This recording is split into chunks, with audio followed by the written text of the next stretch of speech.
Domingo passado, eu comecei uma série chamada A Vida Presta, uma série baseada numa frase da Fernanda Torres, quando foi indicada ao Oscar. E a ideia, basicamente, é a gente falar sobre saúde mental e evangelho devido ao Setembro Amarelo. O tema que nós vamos conversar hoje é o tema da culpa e da graça de Deus. E por que é importante a gente falar sobre culpa e falar sobre graça? Não é incomum a gente lidar com a culpa, porque nós seres humanos convivemos com uma dimensão de culpa. É muito interessante porque essa dimensão da culpa, ela não acontece em nenhum animal. Nenhum outro ser vivo lida com a culpa. Você vê, para quem gosta de série assim, de animais, tipo Discovery Channel, aquelas coisas que mostram o leão caçando uma zebra, uma hiena. E você vê que, devido à natureza do leão, ele vai lá, mata a hiena, e aí depois ele não fica no canto chorando, dizendo, meu Deus, o que eu fiz com a hiena, que coisa terrível. Por quê? Porque ele não lida com esse sentimento rebote que nós chamamos de culpa. E aí, hoje eu queria então explicar para vocês, a partir de uma visão teológica, a partir de uma visão também da psicologia, especialmente da psicanálise, como é que a gente pensa em culpa e como é que o evangelho da graça de Deus ajuda a gente a lidar com esse negócio chamado culpa, né? Então, algumas visões teológicas aqui a respeito da culpa. A primeira percepção teológica, a primeira que surge na história da igreja, é que a culpa é resultado do pecado original. Quem criou o conceito de pecado original foi Santo Agostinho. No século IV, um teólogo, um bispo, ele se tornou bispo africano, né? E ele criou a ideia de que houve um pecado na história, o pecado do primeiro casal, portanto, que deu origem a toda a concepção, digamos assim, do que seria pecado e de onde vem a nossa noção de culpa e de certo e de errado. Essa consciência, o Santo Agostinho diz, é a nossa consciência de que a gente cometeu algum erro e, portanto, nós somos culpados por esse erro. Então, a ideia primeira é que a culpa é resultado do pecado original. Bom, apesar da Bíblia não dizer isso, apesar da Bíblia não trazer essa ideia, até porque a Bíblia não lida com o conceito de pecado original ou pecado de origem, é uma ideia teológica do Santo Agostinho, mas ela não aparece na Bíblia. A segunda compreensão mais moral, ela nasce na história da igreja, que vem da ideia de que a culpa ela é um resultado da nossa transgressão da lei de Deus. Então, por que eu sinto culpa? Porque a lei de Deus está no coração de todos os seres humanos e, por isso, eu me sinto culpado. Então, a teologia, especialmente do século XVIII, mais moralista para frente, vai dizer o seguinte, quando o ser humano transgride a lei de Deus, o efeito rebote é a culpa. Aí eu trouxe uma frase de um teólogo calvinista e ele diz o seguinte... A conclusão é que toda vez que experimentamos o sentimento de culpa, precisamos parar e perguntar a nós mesmos, tão honestamente quanto possível, eu transgredi a lei de Deus? Essa é a compreensão do R.C. Sproul, que é um teólogo americano, do qual, obviamente, eu não vou concordar com ele, mas é a compreensão dele, Eu estou sentindo culpa é porque provavelmente eu transgredi alguma lei de Deus. Uma outra compreensão é que a culpa é o Espírito Santo incomodando a gente. Essa compreensão está muito baseada num texto de Paulo aos Romanos, que diz que o Espírito é, digamos assim, o balizador da nossa consciência. Ele é quem diz que a gente está certo ou errado. Então, alguns cristãos vão dizer, eu estou me sentindo culpado, portanto, é o Espírito Santo que está trazendo essa culpa para mim, né? E um público talvez mais pentecostal vai dizer que é o diabo. O diabo está me acusando. E aí talvez tenha uma questão no sentido bíblico, porque a palavra para diabo na Bíblia, no hebraico, Hassatan, e no grego, de onde a gente tira essa noção de diabo, né? É de uma junção de duas palavras gregas, que é diabolos. Diabolos é aquele que joga para separar as coisas, aquele que divide as coisas. E há uma compreensão de que o diabo acusa, ele é o acusador do ser humano. Só que essa é uma compreensão muito equivocada, porque a palavra diabolos, Hassatan, ela tem dentro da mentalidade bíblica, especialmente judaica, o diabolos é o advogado, digamos assim, é aquele que acusa. Então a nossa lógica tem que ser a lógica do tribunal. Você tem o advogado de defesa e você tem a acusação. A lógica do diabo é aquele que acusa. Só que ele acusa o povo de Deus. É como se ele fosse um juiz de uma comunidade. O problema é que a gente pega essa lógica e aplica ao indivíduo. Essa compreensão individualista de uma acusação interna e de uma culpa interna, ela é moderna. Ela não cabe na lógica bíblica, porque a lógica bíblica não existe o indivíduo, existe o povo de Deus, existe a comunidade. E isso, o que nós pensamos hoje, é resultado de uma compreensão moderna de mundo. Bom, então como é que nasce a culpa? Da onde que surge a culpa? Pode parecer estranho, pode parecer uma coisa que não faça muito sentido, mas a compreensão de culpa, ela ganha força a partir do século XVI. Até então, essa compreensão profunda da culpa, ela não era muito comum na literatura, na história, por incrível que pareça.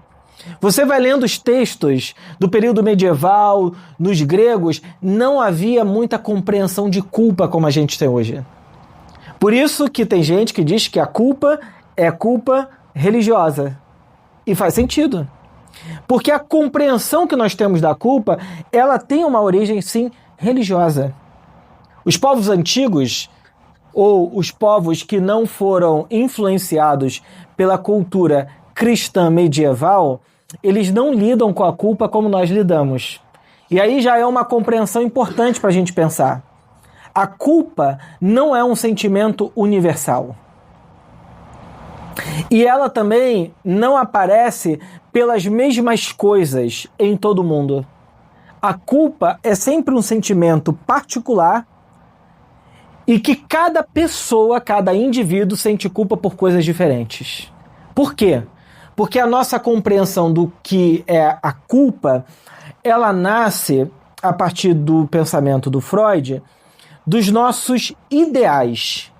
Toda vez que o ser humano quebra o seu ideal do que é ser correto, do que é ser justo, do que é ser honesto, ele tem como efeito rebote a culpa. Mas a culpa não necessariamente é boa. Existem muitas culpas falsas que nós carregamos ao longo da nossa vida.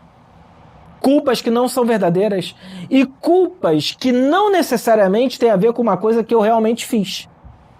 É um sentimento de culpa. Da onde que vem esse sentimento? Primeiro, a criança quando nasce, ela não tem culpa, ela tem vergonha. O sentimento de culpa é um sentimento posterior na vida infantil. A criança ela pode se sentir envergonhada, mas culpa não. E a culpa é uma coisa que nasce dentro de um processo, provavelmente ali por volta dos 5, 6 anos de idade, quando ela vai internalizar a culpa. Por quê? Porque toda criança vai internalizando o que é certo, o que é errado, a partir da relação com os pais. O que eu posso, o que é que eu não posso? A criança vai, de repente, tira a roupa na frente de todo mundo, os pais dizem, você não pode fazer isso. E ela começa a internalizar algumas coisas. Ou se nasce num ambiente religioso muito restrito, e aí os pais ficam dizendo, olha, cuidado com isso que o Papai do Céu está te olhando. E a criança nasce, então, com a ideia de que Papai do Céu está me vigiando, então não posso fazer isso, não posso fazer aquilo. Tudo isso vai fazendo com que ela internalize uma certa ideia do que é certo e do que é errado, e toda vez que ela quebra essa lei que foi dada a ela, primeiro vem de fora e depois fica internalizado nela, ela se sente o quê? Culpada e culpada. Por isso que nós não temos culpa pelas mesmas coisas. Algumas pessoas vão sentir culpa por uma coisa e a outra pessoa vai dizer, isso nem me afeta. Por quê? A culpa não é universal, a culpa é um sentimento pessoal diante dessa lei que eu internalizo. É como se tivesse uma tábua da lei aqui dentro de mim, dizendo o que eu posso e o que eu não posso, e quando eu quebro isso, eu me sinto culpado. Bom, é óbvio que existe uma culpa mais punitiva, que é um sentimento mais danoso para o ser humano. O psicanalista Bion chama de objetos betatanáticos. Aí você vai falar, caramba, o que é isso, né? Que na realidade são coisas dentro da gente que como se fosse um carrasco que fica ali dentro da gente, batendo na gente. Muitos religiosos com os quais eu já convivi me contam a seguinte experiência. Herbert, eu fiz uma coisa errada, eu entendi que aquilo era errado, eu pedi perdão, mas o meu sentimento é de que eu ainda estava errado. Ou, uma vez eu terminei de pregar, eu estava na Metodista de Realengo, era pastor lá, e eu preguei sobre a parábola do filho pródigo, Lucas 15. E um senhor, barba branca, cabelo branco, assim, um homem bonito, assim, devia ter uns 60 anos assim, de idade, chegou para mim no final da pregação e falou assim, Herbert, eu quero falar contigo. Eu falei, tá bom, vamos conversar. E ele disse assim, olha, eu me converti a Jesus, eu vivi uma vida antes, eu sou violonista, eu vivi uma vida antes que eu não gosto dela, mas com isso eu perdi muita coisa na minha vida, eu estraguei muita coisa. E ele falou assim, eu convivo com uma culpa, eu já pedi perdão a Deus, já orei, mas essa culpa não sai de mim. Não é Deus que está culpando ele. São esses objetos que a gente chama de betatanáticos, que é como se fosse um carrasco dentro da pessoa punindo ela. E de maneira prática, o sentimento de culpa, ele vai resultar, por exemplo, em complexo de inferioridade, vai resultar numa necessidade exagerada de elogio e de aprovação o tempo todo. São aquelas pessoas que só se sentem seguras para alguma coisa quando alguém diz para ela o seguinte, cara, o que você faz é muito bom. Ou se alguém faz uma crítica a uma coisa que ela fez, o mundo desaba. Geralmente são pessoas que se sentem indignas de atenção. Já viu aquelas pessoas que estão no meio de um grupo e a mão sua para ela falar alguma coisa, ela fica nervosa, ela tem que dar a opinião dela, numa reunião de trabalho, ela tem que dizer alguma coisa, ela treme por dentro e diz assim, eu não quero falar sobre isso, eu não quero me expor. É um medo muito constante com os quais elas convivem. São pessoas que vivem insatisfeitas consigo mesmas o tempo todo, a vida toda, e geralmente se sentem desconfortáveis com a sua aparência. Você vai dizer o seguinte, mas, Herbert, se sentir desconfortável com a aparência, todo mundo se sente. Tudo bem, você pode se sentir um dia ou outro, mas conviver com esse sentimento de que eu não sou agradável, no fundo tem a ver com uma culpa muito profunda dentro da pessoa. Muita depressão, que a gente fala, se a pessoa é depressiva, tem muito a ver com esse sentimento de culpa dentro dela. Na experiência da clínica, a gente vê muito isso. Como que algumas depressões se desfazem à medida que elas conseguem lidar melhor com a sua própria culpa sem ficar se punindo internamente. É muito interessante, gente, e aqui eu vou fazer um adendo aqui, que é o seguinte, pessoas que convivem com a culpa, elas podem, não necessariamente, chorar ou ter a cara de tristeza. Mas elas vão, durante a vida delas, procurar um carrasco externo para justificar a culpa interna que elas carregam. Então vão entrar em relacionamento onde o seu namorado, namorada vai lhe fazer mal e de maneira inconsciente ela vai procurar isso para justificar a culpa interna que ela sente, a raiva que ela tem dela mesma, o ódio que ela sente dela mesma, e como aquilo é muito insuportável para ela, ela vai buscar alguma coisa fora dela que justifique o sentimento interno dela. São sentimentos sutis, muito profundos, mas que muita gente convive com eles. Isso se chama culpa. É uma autopercepção de que eu nunca sou digno de nada, de que eu nunca mereço nada, de que eu nunca tenho que ter nada. É aquela pessoa que muita gente diz assim, nossa, que pessoa piedosa, que vive uma vida dizendo, eu sou um pobre coitado, cego e nu, eu não tenho nada, coitadinho de mim. Cuidado, porque nessa visão de mundo, de si mesma, a gente pode alimentar uma autopiedade que no fundo, é culpa. O que eu estou dizendo aqui é que a culpa sempre é um sentimento danoso e perverso. Aí alguém vai dizer assim, mas Herbert, mas a culpa não ajuda a gente a mudar? E eu vou dizer, praticamente não. Com uma exceção muito rara. Por quê? Da onde vem a nossa culpa? Da nossa incapacidade de amar. O amor é o sentimento capaz de reparar a nossa culpa. Não é à toa que a Bíblia diz que o amor lança fora o quê? Todo o medo. Todo culpado vive com medo. Medo do quê? De alguém descobrir o seu erro, a sua realidade, quem realmente aquela pessoa é. A culpa convive com o medo.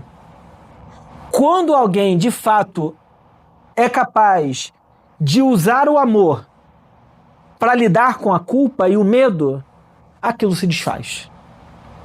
Nesse momento, a pessoa é capaz de mudar. Por quê? Porque ninguém muda quando está fragmentado, dividido. A gente só muda quando a gente consegue estar inteiro. E o que deixa a gente inteiro? O amor. Por isso que a Bíblia, ela em muitos sentidos é muito mais profunda do que a linguagem técnica, racionalista.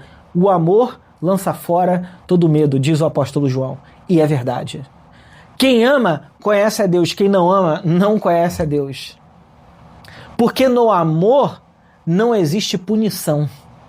Essa é uma das frases mais belas do Evangelho de João. No amor não existe punição. E toda culpa lida com a lógica de punição. A Melanie Klein, que ao meu ver é genial, né? Ela disse o seguinte, esse sentimento de culpa surge do medo inconsciente, principalmente de não conseguir dominar os seus próprios impulsos agressivos. Essas pessoas têm medo de ser um perigo para aquelas que amam.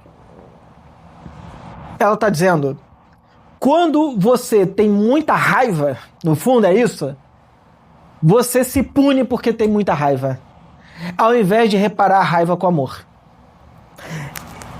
E aí eu vou então para o texto bíblico, onde aparece a primeira vez a palavra medo. Gênesis capítulo 3, versos de 8 a 10, que diz assim, ao ouvirem a voz do Senhor Deus, que andava no jardim quando soprava o vento suave da tarde, o homem e sua mulher se esconderam da presença do Senhor Deus entre as árvores do jardim. E o Senhor Deus chamou o homem e lhe perguntou, onde você está? Ele respondeu, ouvi a tua voz no jardim e porque estava nu, tive medo e me escondi. A palavra do hebraico aqui, que é traduzido como eu tive medo, ou medo, que é irá, ela tem um sentido muito mais de eu me senti em perigo. Eu me senti diante de um perigo iminente e por isso eu me escondi. E é um sentimento muito da culpa. A pessoa culpada, ela se sente em perigo o tempo todo. Ela se sente com medo o tempo todo. Ela se sente paranoicamente vista por todo mundo, porque todo culpado se sente nu diante de todo mundo. A culpa é, por excelência, o sentimento da nudez. Eu estava nu. Eu estou diante do outro nu. Quando você lida com uma pessoa culpada, o sentimento que ela coloca diante de você é um sentimento de fraqueza absoluta. Me descobriram. E aí, o texto bíblico ele é muito belo, porque a palavra no hebraico para nudez e para serpente, ela tem uma coisa muito parecida. A gente lê a Bíblia no português, mas a Bíblia no hebraico é cheia de trocadilho de palavras. Ela usa palavras que são parecidas para dar a mesma ideia.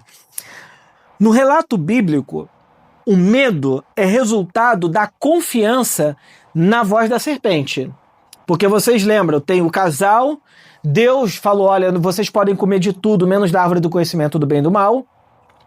E a serpente aparece como uma intérprete da realidade, dando uma outra sugestão, dizendo o que Deus disse.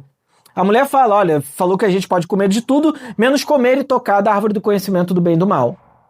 De repente, a mulher abre os olhos dela, ela quer comer aquela árvore, dá ao seu marido, eles comem e estão nus. Aqui é um jogo de palavras que vai nos esclarecer o porquê que eles sentem medo. A serpente, a Bíblia diz que ela era a mais sagaz e esperta ou astuta de todos os animais selvagens. O hebraico, ele tem essa expressão arum, que parece com a mesma palavra para nudez, eirum. Foneticamente se parecem muito. Qual é a ideia aqui? A ideia é que estar nu no texto bíblico é estar serpentizado. Você tem, digamos assim, dois modelos de ser humano. O ser humano que colocou toda a sua confiança em Deus, e por isso a fé dele, a confiança dele está fincada em Deus. E você tem um ser humano que deu ouvidos à voz da serpente e agora esse ser humano foi serpentizado. O que é estar serpentizado? É se sentir nu e ter como resultado o medo, a insegurança e conviver com essa ideia de perigo. Fazendo uma analogia com o jogo bíblico aqui do relato da criação, eu diria que quando o ser humano dá voz à serpente, a esse animal que representa aquela pessoa que nos faz desconfiar de Deus, a gente vive serpentizado, internamente fragilizado, fragmentado, tomado de medo e de perigo. Não é à toa que todo mundo na Bíblia que ouve a voz de Deus, Deus fala, ser forte e corajoso. Não temas, confie. O que a voz da serpente causa na pessoa que dá ouvidos à serpente? Ela fica fragilizada, com medo, dividida. Lembra que a palavra diabo é aquele que joga para separar as coisas? Pois é, toda vez que a gente está dividido, a gente está serpentizado. É como se o diabo tomasse o nosso coração. Atos capítulo 5 tem a história de Ananias e Safira. Todo mundo da igreja dando tudo para o movimento de Jesus. Ananias e Safira resolvem vender, dar parte mentindo e dizendo que está dando tudo. Pedro olha para eles e diz, Ananias, por que você deixou Satanás encher o seu coração? O que Pedro está revelando do coração de Ananias? Que um coração cheio de Satanás é um coração dividido, fragmentado. A lógica do texto de Gênesis é exatamente essa. Um coração tomado pelo medo é um coração tomado por essa fragmentação, alguém que está serpentizado. O que Deus faz então diante de um casal tomado por essa ira, esse medo, esse sentimento de perigo? Aparece em Gênesis 3:21 que diz assim, o Senhor Deus fez roupas de peles com os quais vestiu Adão e sua mulher. Para quem está lendo o texto, sabe que no fundo há uma lógica sacrificial. Deus mata o animal inocente para cobrir a vergonha do pecador. É o princípio do Evangelho. O que Deus faz diante de um casal dividido e fragmentado? Deus não expõe mais a vergonha deles, o pecado deles, dizendo, já que vocês fizeram isso, vamos botar para todo mundo ver. Deus cobre a vergonha do pecador. É isso que Deus faz quando o nosso coração está tomado por medo, perigo, culpa. Deus cobre a nossa vergonha. Esse é o princípio do Evangelho. Do começo ao fim. O que Deus faz para a humanidade é oferecer uma roupa que lhe tire do lugar de vergonha e de culpa. Nós vemos Deus matando animal inocente para vestir o homem e a sua mulher. E nós vemos também Jesus Cristo sendo oferecido na cruz do Calvário para cobrir a vergonha e o pecado de toda a humanidade. E esse é o princípio que guia a nossa vida e a nossa esperança. Por quê? O que é a graça, então?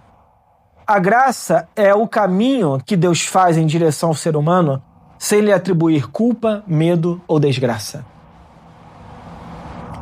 Quem vive pela graça não pode construir uma mecânica de mundo de acusação e de culpabilização. E é a coisa que a gente mais faz. Já viu discussão de casal? Você fez isso, você fez aquilo. A gente vai distribuindo assim a culpa, a raiva e o ódio para o outro, sem se responsabilizar ou sem encontrar um caminho gracioso com a outra pessoa. Lidiane devia estar ouvindo isso aqui, gente. Eu estou pregando, então... Cadê a Lidiane? Vamos mandar o link para ela. Tem que me defender. Pega só um minuto. Só esse trecho, né? Fazer um corte no Instagram.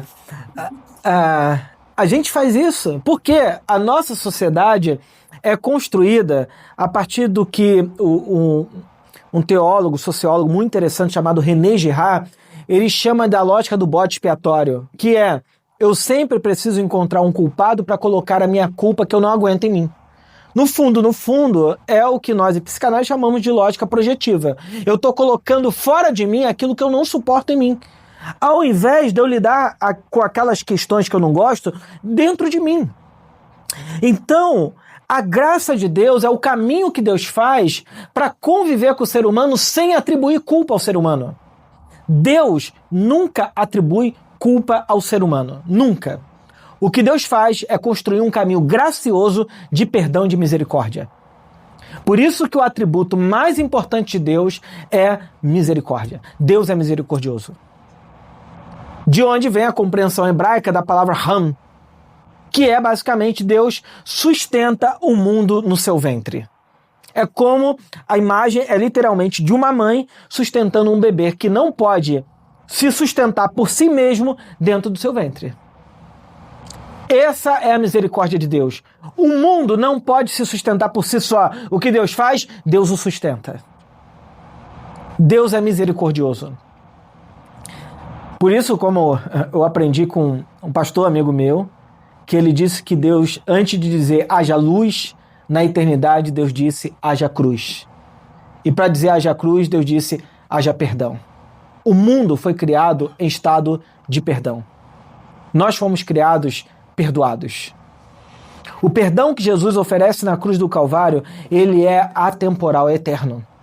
Quando Jesus na cruz diz, perdoem-os, porque eles não sabem o que fazem, ele não está dizendo para aquelas pessoas imediatamente, ele está dizendo para mim, para você e para toda a eternidade, nós nascemos em estado de perdão. Bom, a graça então é a superação da culpa. Nós cristãos falamos assim, nós acreditamos na graça de Deus. Até a página 2. Até você se sentir insuficiente, até você se sentir com medo, até você se sentir fragmentado. Nesse momento a gente diz, Deus, eu não quero graça, eu quero que você me puna. Nós somos capazes de viver a vida esperando punição de Deus. Porque nós, de alguma maneira, acreditamos que se nós formos punidos, aquele sentimento vai ser expiado dentro da gente. Isso não é viver de maneira graciosa. Mas a gente vive assim. A gente acha que pelos nossos erros e pecados nós temos que pagar um a um. Aí então eu me sinto aliviado e espiado. Sabe quando isso vai acontecer? Nunca. Porque você não é uma pessoa perfeita. Porque você erra, você peca. E o único jeito de conviver bem depois de ter pecado é aceitando que você foi perdoado, que você é amado e amada. Mas algumas pessoas, e eu sei disso, vão dizer assim, mas Herbert, esse não é o meu problema. O meu problema é com o outro, com a outra. Porque eu não aceito perdoar essa pessoa. Eu não aceito ser gracioso ou graciosa com a outra pessoa. E aí a gente cai num caminho de ressentimento. Então eu diria que a gente tem 2 buracos para se enfiar. Para cair fundo nele. É a autocomiseração ou ressentimento. A autocomiseração é quando eu não aceito que eu tenho que me tratar de maneira graciosa e aceitar que eu também sou perdoado dos meus erros e pecados. Então tem gente que vive com a culpa assim, que nunca se espia. A pessoa diz, meu Deus, eu tenho que fazer mais uma penitência, mais um jejum, ler mais a Bíblia, botar mais louvor na minha casa para tirar isso de mim. Ou do outro lado, temos aquelas pessoas que dizem assim, eu não aceito perdoar fulano de tal, enquanto ele não pagar até a última dívida do que me fez. Ressentimento. O único caminho da gente viver bem a nossa vida é fazendo como Jesus. Eu sou perdoado, mas eu também não carrego ninguém culpa no meu coração. Vamos lembrar da oração do Pai Nosso? Perdoa as nossas dívidas, assim como nós perdoamos os nossos devedores. Não há perdão e não há caminho de libertação de verdade para quem não aprende a perdoar. Muita gente adoece porque carrega dentro de si todos os sentimentos hostis em relação ao mundo e ao outro. Ou muita gente adoece porque carrega dentro de si todos os sentimentos hostis em relação a si mesmo. São pessoas que não lidam consigo mesmo de maneira graciosa. Não aceitam se perdoar. E acha que esse sentimento de culpa vem de Deus, ou do Espírito Santo, do diabo, e vem de si mesmo. Mas a graça de Deus também, ela nos transforma. Essa é uma outra coisa maravilhosa, que a graça de Deus não é uma ação passiva de Deus. Deus fala, eu te perdoo. Deus nos perdoa para nos transformar, para mudar a nossa vida. Eu coloquei essa figura aí da lagarta virando borboleta. Acho que é uma das figuras mais bonitas da natureza, né? Que a gente tem esse processo de transição. Porque, no fundo, a graça de Deus ela está cooperando para o nosso bem, para a nossa transformação, para a nossa melhora de vida. E a gente tem que ter muita paciência com a gente, porque Deus é paciente com a gente. E, gente, olha, se tem uma coisa que é difícil da gente acreditar quando a gente está culpado, é que a gente vai ser transformado, a gente vai ser. A gente tem que sair dessa casinha chamada medo, que a gente se enfiou e trancou a porta lá dentro, e falar o seguinte, eu vou para a vida com mais liberdade, com mais leveza, porque é para isso que o Evangelho me chama.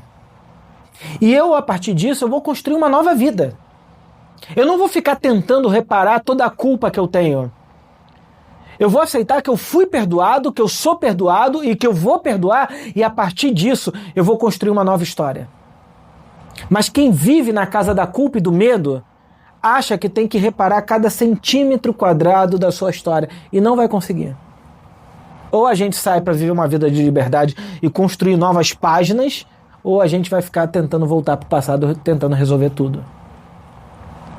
Então, a graça de Deus, ela nos transforma para uma vida de liberdade e responsabilidade. Liberdade, porque Deus, ele não é um controlador. Mas responsabilidade, porque Deus também não vai nos isentar de aprender com os nossos erros e fracassos. Porque a gente pode aprender com eles desde que a gente se trate de maneira graciosa. E a terceira e última coisa é que a graça nos devolve a vida. Quem está na casa da culpa se sente impedido de viver com plenitude. Tantas pessoas, gente, convivem com a ideia e com o sentimento de estarem represados dentro de si, sentimento assim profundo de dor e de sofrimento. Mas quando a gente aprende a aceitar o perdão para a gente, para o outro, para o mundo, e dizer o seguinte: na minha consciência não existe mais nenhum tipo de tribunal do qual nem eu e nem o meu próximo estejam colocados ali sob acusação. Aí então eu consigo viver de maneira livre. Enquanto eu continuo a conviver com essa ideia, sem acreditar que Deus cobriu a minha vergonha, cobriu o meu pecado, por isso que Paulo diz: quem acusará os escolhidos de Deus? É Deus que os justifica. Isso não é uma licença para fazer loucura, certo? Mas, por outro lado, também não é uma licença para viver culpado. É dizer o seguinte: olha, nós fomos perdoados de todos os nossos pecados. Perdão é uma coisa que só Deus oferece.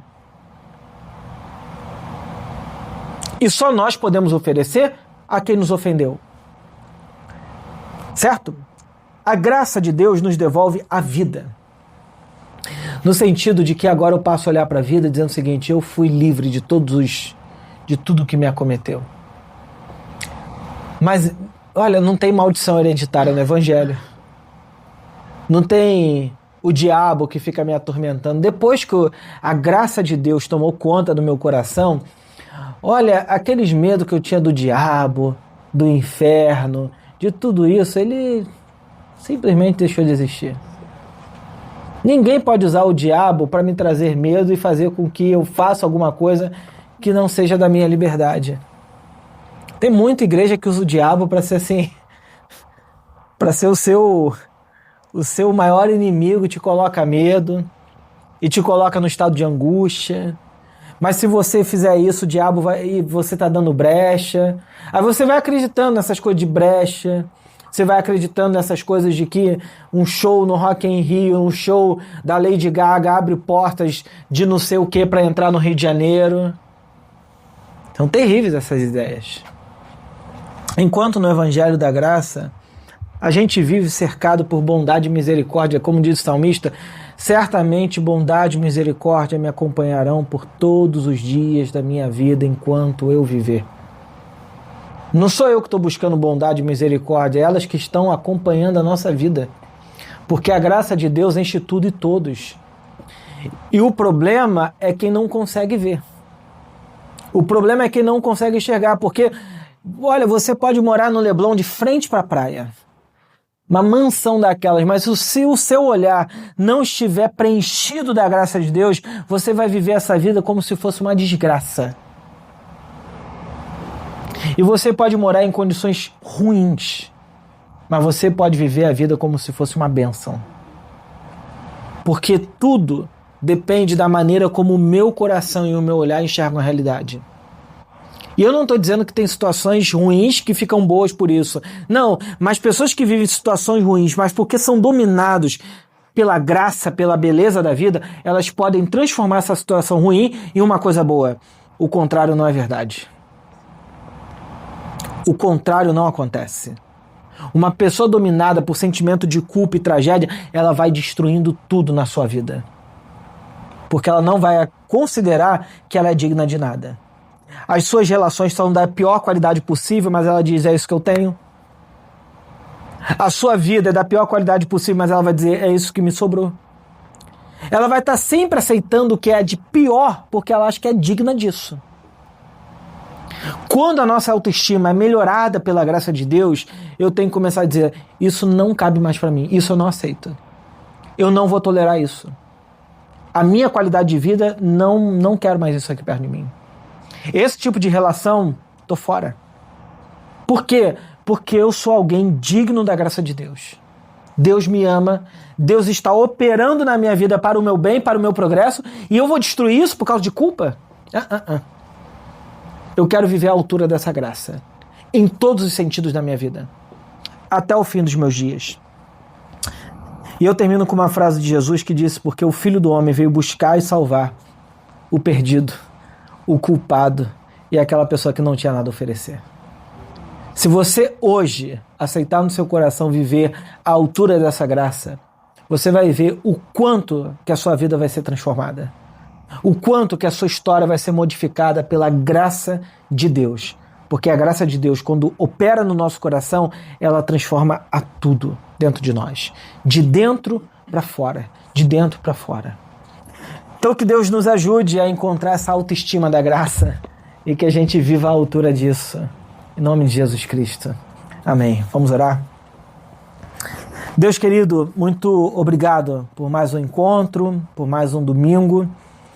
Obrigado, Senhor, porque irmãos e irmãs queridas estão aqui juntos, dedicando esse tempo para refletir, Senhor, na sua palavra. E eu peço que essa palavra fale ao nosso coração, encha a nossa vida, de modo que a gente saia daqui e viva uma vida a partir desse triunfo da graça, Senhor. Como diz o apóstolo Paulo, construindo uma vida cheia de significado, cheia de sentido, cheia de esperança e vendo no futuro um novo, Senhor. Como a gente cantou aqui, essa expectativa de que nós podemos construir coisas melhores com o Senhor, Pai. Em nome de Jesus que eu oro. Amém e amém.